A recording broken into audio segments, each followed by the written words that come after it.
Hello everyone, कैसे हैं आप सब। उम्मीद करते हैं कि आप सब मज़े में होंगे और होंगे भी तो क्यों नहीं, क्योंकि आप लोग जो स्टूडेंट्स हैं और स्टूडेंट्स हमेशा मज़े में ही रहते हैं। तो चलिए इसी मज़े के साथ सबसे पहले आप सबको MK इन्फो एजुकेयर में स्वागत है। आज के इस वीडियो में हम लोग लेंचो बाबा की रोचक कहानी जानने वाले हैं। कौन है लेंचो बाबा? तो लेंचो बाबा एक किसान हैं और वे कहाँ रहते हैं? वे एक ऊंचे पहाड़ियों के घाटी में रहते हैं। उस पूरे घाटी में उनका एकमात्र घर रहता है और वहाँ से पूरा हरे भरे खेत खलिहान सब कुछ दिखाई देता है। और वे बहुत मेहनती होते हैं। उनका भगवान में भी बहुत अटूट विश्वास होता है। एक बार क्या होता है कि उत्तर पूर्व की दिशा से नॉर्थ ईस्ट डायरेक्शन से क्या होता है, आकाश में बादल गरजने लगते हैं। बारिश की छोटी बड़ी बूंदें टपकने लगती हैं और देखते ही देखते तेज आंधी तूफान के साथ ओलावृष्टि होने लगता है और सारा फसल बर्फ के चादर से ढक जाता है। जब लेंचो इस दृश्य को देखता है तो वह सन्न हो जाता है। उसे बहुत दुख होता है क्योंकि उसके खून पसीने मेहनत की कमाई सब बर्बाद हो चुका होता है।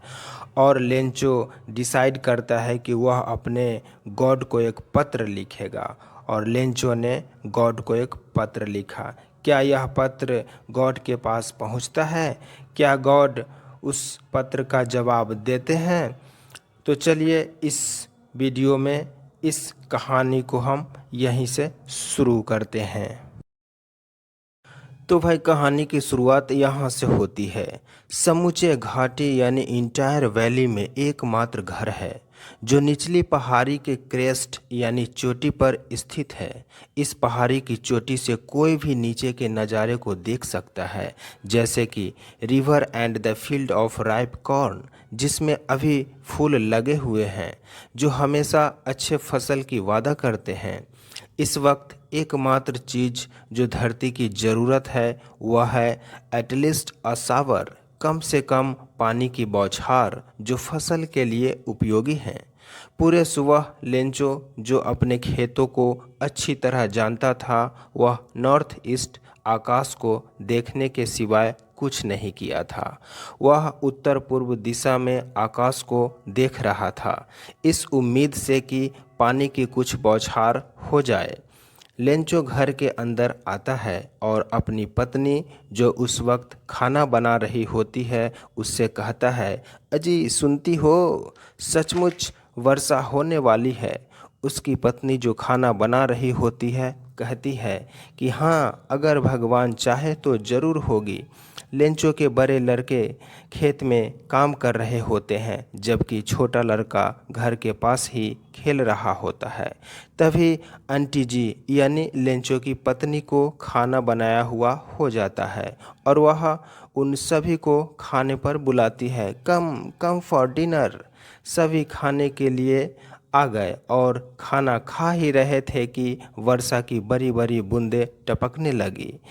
जैसा कि लेंचो ने पहले ही भविष्यवाणी कर दिया था, नॉर्थ ईस्ट डायरेक्शन से बादलों के विशाल पहाड़ों को आते हुए देखा जा सकता है। बहुत ताज़ी और अच्छी हवा भी चल रही थी। लेंचो बाहर जाता है और वर्षा की बूंदों को अपने शरीर पर अनुभव करता है।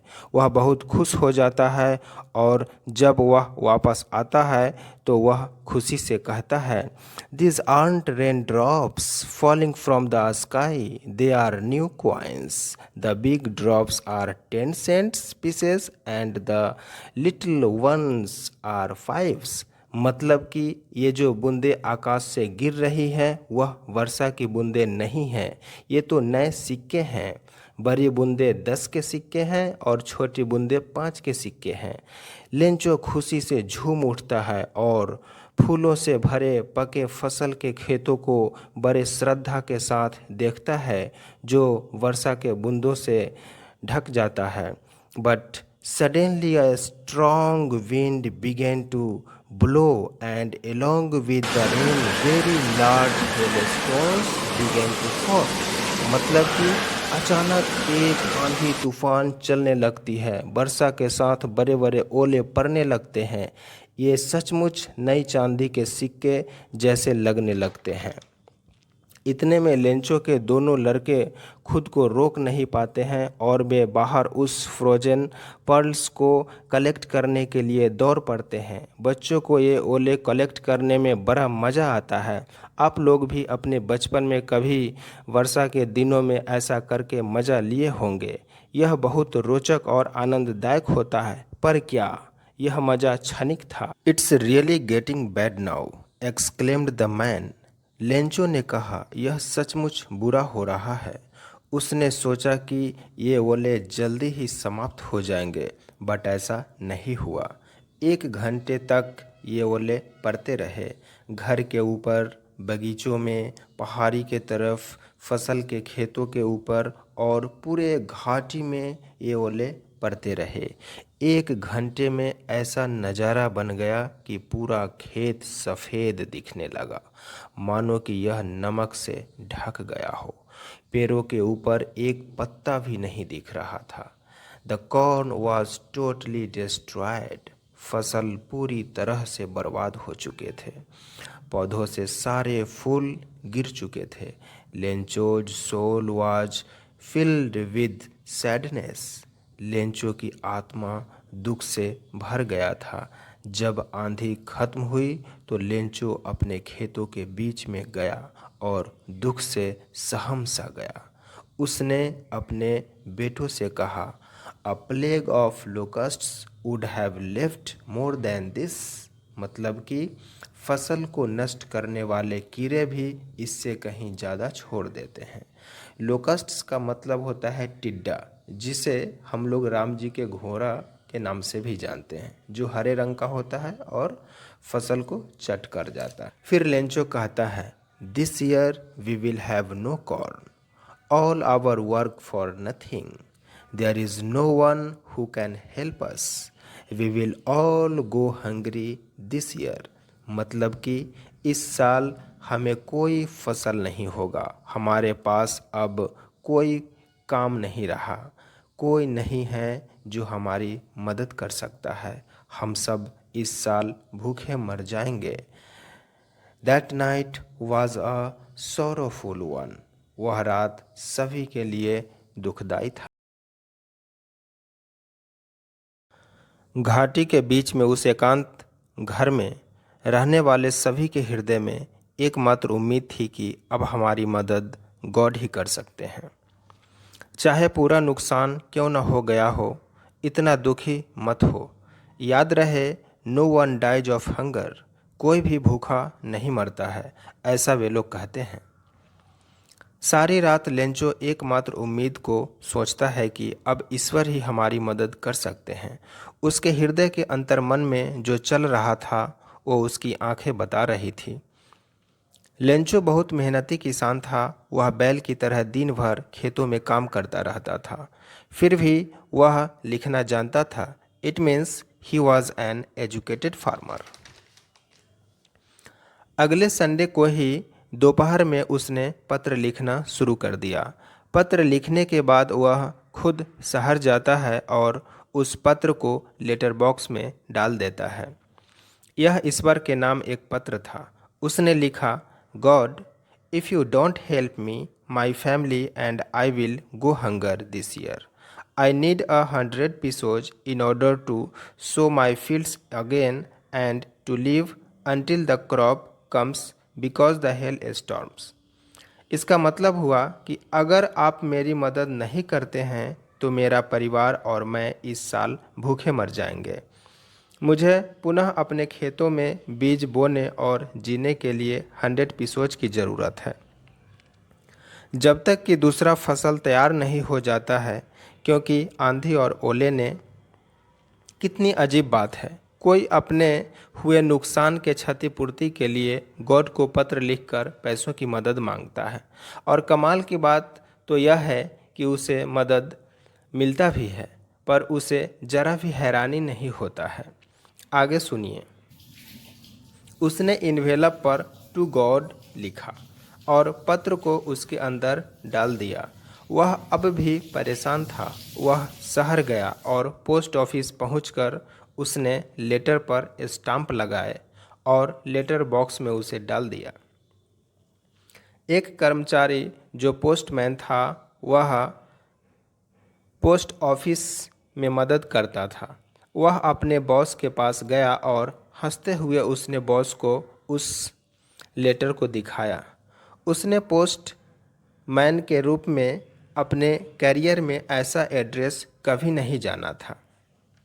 पोस्टमास्टर जो मोटा, मिलनसार और खुशमिजाज टाइप का आदमी था, वह भी ज़ोर ज़ोर से हंसने लगा, परंतु तुरंत ही वह सीरियस हो गया और उस पत्र को डेस्क पर रखते हुए कमेंट किया, "what faith! I wish I had the faith of the man who wrote this letter." इतना भरोसा! काश मेरे पास भी उस व्यक्ति की तरह भरोसा होता जिसने इस पत्र को लिखा है। उसने गॉड के साथ पत्राचार शुरू कर दिया। इसलिए भगवान में लेखक के भरोसे को नहीं तोड़ने के लिए पोस्टमास्टर के दिमाग में एक विचार आया। उसने पत्र का जवाब दिया। पोस्टमास्टर ने अपने कर्मचारियों से पैसे इकट्ठा किए। उसने खुद भी अपने सैलरी का कुछ हिस्सा दिया और उसके कई दोस्त जो उसमें चैरिटी के रूप में अपना योगदान दिए। लेकिन 100 पीसोज इकट्ठा करना संभव नहीं था क्योंकि वह बहुत बड़ी रकम थी। इसलिए उसने आधे से थोड़ा ज़्यादा पैसा इकट्ठा किए और उस किसान को भेज पाए। उसने इन्वेलप में पैसे को रखा और उस पर लेंचो का पता लिखा और उसने इस पर सिग्नेचर के रूप में गॉड लिख दिया। फिर अगले संडे को लेंचो थोड़ा सवेरे ही पोस्ट ऑफिस आ गया और पूछा कि क्या उसके लिए कोई पत्र आया है। पोस्टमास्टर खुद वहाँ पर था। उसने लेंचो को पैसों से भरा लिफाफा दे दिया।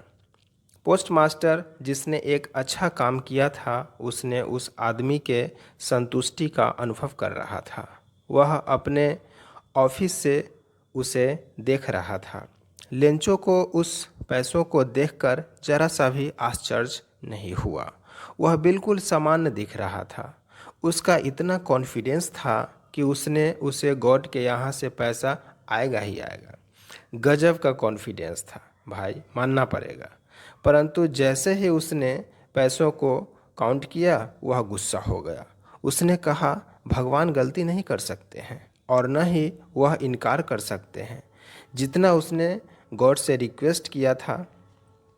तुरंत ही लेंचो ने विंडो के पास गया और पेपर और इंक मांगा। उसने पोस्ट ऑफिस में ही पब्लिक राइटिंग टेबल पर फिर से लेटर लिखना शुरू कर दिया। वह थोड़ा ज़्यादा ही गुस्सा में पत्र लिख रहा था। उसकी भौहें थोड़ा ज़्यादा ही सिकुड़ा हुआ था। जब वह पत्र लिख लिया, उसने विंडो के पास गया और स्टाम्प खरीदा और लिफाफा पर चिपका दिया। उसी क्षण वह उस पत्र को मेल बॉक्स में गिरा दिया। पोस्टमास्टर जो ये सब कुछ देख रहा था, उसने मेल बॉक्स के पास गया और लेटर को निकाला और उसे खोला। उसमें लिखा था, God of the money that I asked for only 70 pesos reached me. Send me the rest since I need it very much. Don't send it to me through mail because the post office's employees are a bunch of crooks.